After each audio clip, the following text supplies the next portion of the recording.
Good morning guys! So today we're going to go hiking. So mag-hike tayo dito sa may Seoul. Prior going here sa Seoul, ang ginawa namin mga friends is nag-register kami for a free hiking tour. I think sa Seoul tourism siya. Tapos dito siya sa may malapit sa may Gyeongbok Palace. So if gusto ninyong sumama sa mga free hiking tours, kailangan nyo mag-list bago kayo dumating. So, i-list ko na lang dito sa baba yung site kung saan kami nag-register. Actually, Instagram siya. Parang ganun. This hiking will only spend around 4 hours here. No, so maraming. So, the gears are actually free. Kung kulang kayo ng gear, so kung kulang kayo ng jacket or kaya ng pants, I rented pants and also some gloves so that medyo protected tayo. Though wala silang bandana or kaya wala silang tawag dito, bonnet na pwedeng mahirap kasi malamig din sa tenga. Yun lang yung fear ko. Alright, let's go! So yung hike is towards the mountain. Syempre hike nga eh. Towards the mountain dito sa Seoul. I think ano siya, medyo kaya naman siya kasi yung mga kasama namin parang medyo elderly. And try natin kung kaya ba natin, no? Considering medyo napagod na yung paa ko sa paglalakad dito sa Seoul, no? Let's see. Maganda daw yung view from the top. So let's see kung okay nga ba. Alright, let's go!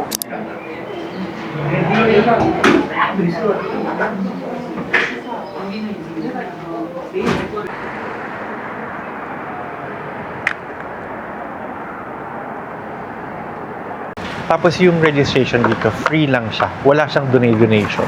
So parang at least I think they are encouraging yung mga umaakyat or mag-mountaineering. Ganun, kaya siya libre.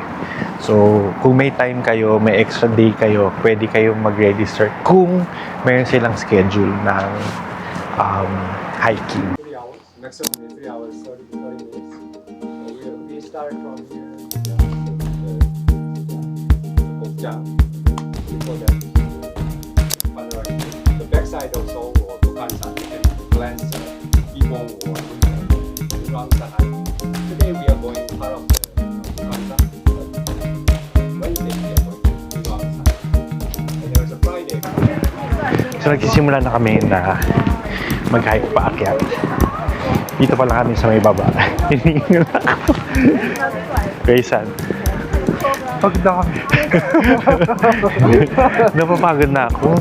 Parang hintayin ko na lang yata sila sa ilalim sa baba.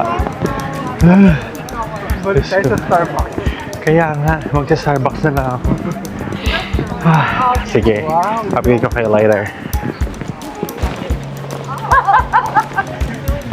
So yan, eto guys, ang group. Medyo madami naman.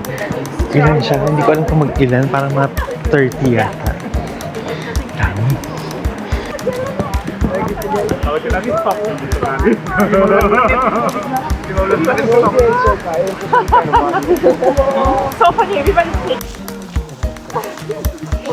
So, ganito guys yung paakyat ng bundok. Ang ganda kasi yung mga nila, yung mga leaves are colored ng autumn. So, ang ganda ng nakikita mo. Hindi lang siya green, iba-ibang kulay. Amazing. Yeah. It's so amazing. Time check, it's 10:32.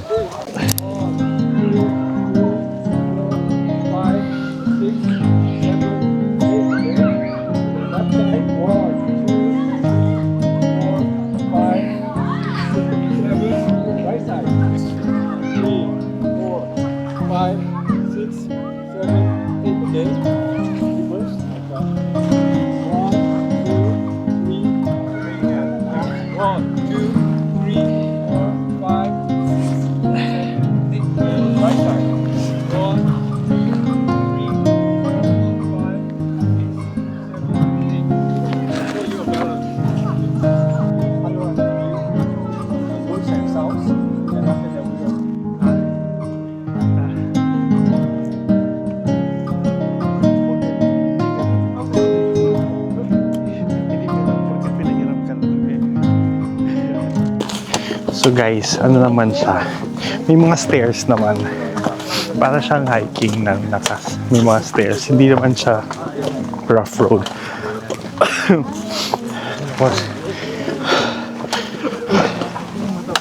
Already around 100 meters above sea level. Gano'n ba yun? Elevation gained 99 meters. Ganon. Hindi ko alam kung yun ba yun. Let's see. Medyo nag-warm up na yung body. Yung body ko dun sa hiking. Kaya hindi na siya masyadong malamig. Okay. Siya. So ganyan naman siya guys. Meron siyang mga stairs papunta dun sa hiking location. Which is mas madali. Hindi katulad dun sa iba natin na alam na trail, di ba? Ito meron guide eh. Meron kang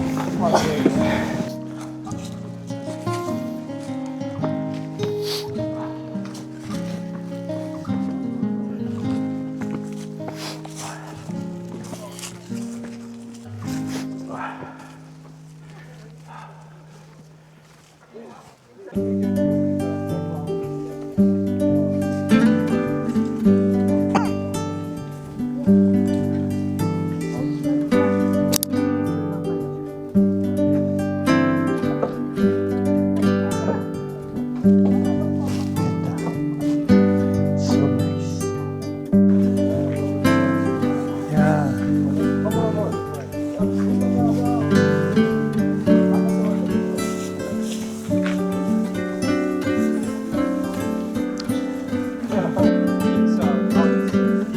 fun. Sometimes they think Cities. This gate is not anyway, but it's one of the full gate is called. Medyo 2.3 kilometers na kami, 2.4 kilometers, and patag naman siya all throughout. May mga ganyan na roads. Akala ko yung medyo para siyang bundok talaga ng tralala. Pero okay naman. It's like patag naman siya. And kaya naman. Basta lang siguro may dala kayong mga tubig. Kaya nakabukas naman na yung damit ko. Kasi pagka naglalakad ka, syempre papawisan ka. Pero pag nag-stop ka, dun mo na yun. Dun siya sobrang lamig. Ano, elevation gain 298 elevation gain. So gano'n siya kataas.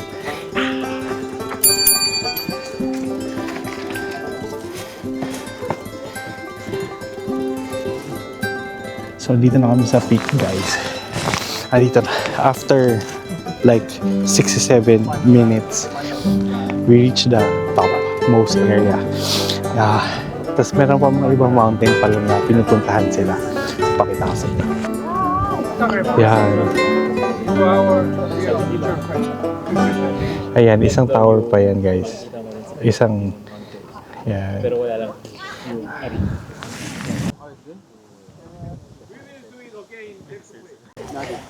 So guys, done na siya. So pababa na kami ngayon.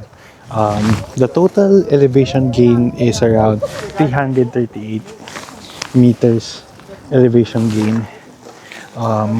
Ngayon pababa na kami. Malamig dito sa taas. Nanginginig na yung lips ko. Pero yeah, and then maganda yung view from the top. Makikita mo yung Korea City, yung Seoul. Yeah.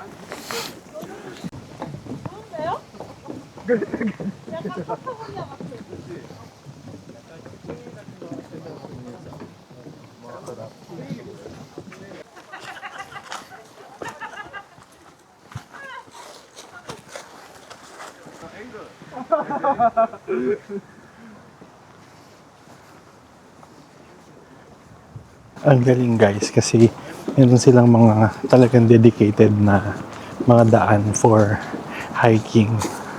Ayan, itong ang haba na ng nilakad namin, puro ganito.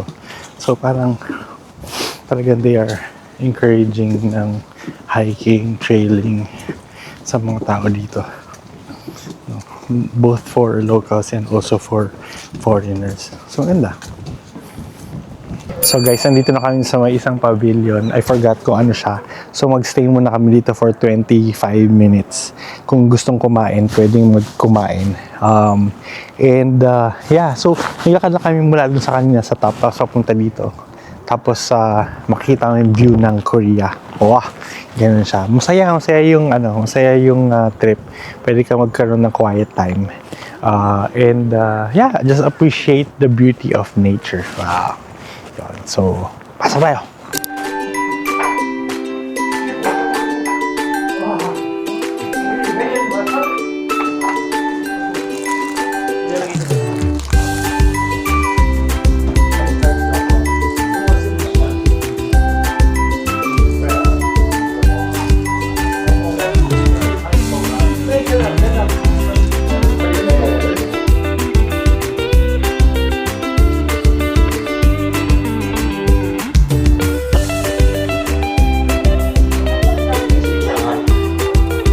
Guys, ito na, luto na yung ramen. Super sarap. Kasi masarap siya sa weather na to.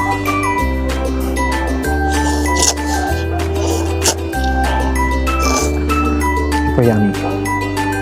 Masarap ng ramen nila, guys. Masarap siya pagka kinakain mo sa ganito.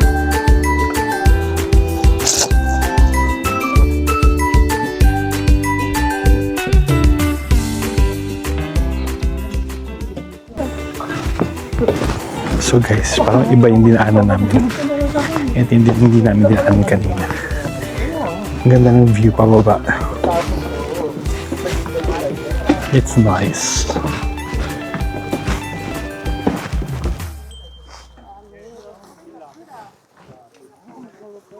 Nakikita ninyo ba yung daanan? Para siyang covered ng rattan ba yan? Basta parang meron siyang carpet eh. Nilagyan nila ng ganyan. Nilagyan nila yan siguro para hindi siya madulas. Diba? Bakit din sila naisip nila na gawin yan? Tayo hindi man natin maisip na yan ang gawin natin. Parang naisip natin yung environmental fee na sinisingil natin sa entrance parate. Tapos sasabihin mo na ganyan, diba? Environmental fee. Tapos dito wala man lang fee na hiningi. Itong hiking na to, libre pa yung hiram rental ng sapatos, ng damit, ng gears and all. Tapos sa atin, magbabayad ka ng 20 pesos, 50 pesos bawat tao. Okay, sige. Nandito tayo sa Korea, pati sa Pilipinas. Ito, dito sa part na to, parang wala na masyadong mga leaves. Oh. It's so nice. Look at that. So guys, ang ganda ng colors dito. Ang ganda ng setting. Color red naman siya. Ang galing-galing. Super nice, super nice.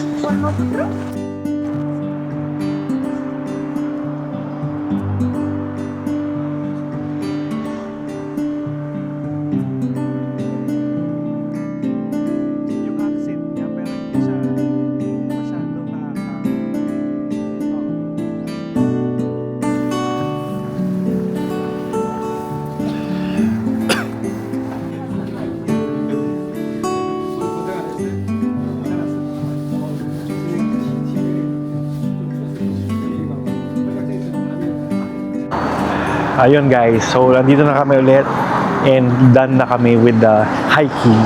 So kung meron kayong time, I would suggest guys na you try it out. So makikita nyo siya sa Instagram. So post ko dito sa comments section yung link nung kanilang Instagram. They're very nice, accommodating yung mga nandoon sa center. Tapos maganda yung trail, no? Tatlo yung hike eh. Tatlo yung mountains na pwede mong i-hike within Seoul na very convenient for you to do pag nandito ka. Tapos meron pa silang mga freebies. Yung freebies nila, payong, yung freebies after the survey mo na sagutan, payong, you have socks, tapos may magnet pa. Ang galing kasi they are trying to promote their hiking activities here dito sa may Seoul. So libre lang siya and mababait yung mga tao doon. So, if you have time, I would highly recommend joining. So, once you fill out the form before your trip at merong schedule ng hiking, go for it. Tapos may mga email communication sila sa'yo prior to the activity. Sobrang saya. Makita nyo naman, lalo na ngayon, ang ganda ng weather tsaka ng scenery doon sa mountain. Okay, balik na kami ulit. See you! Bye!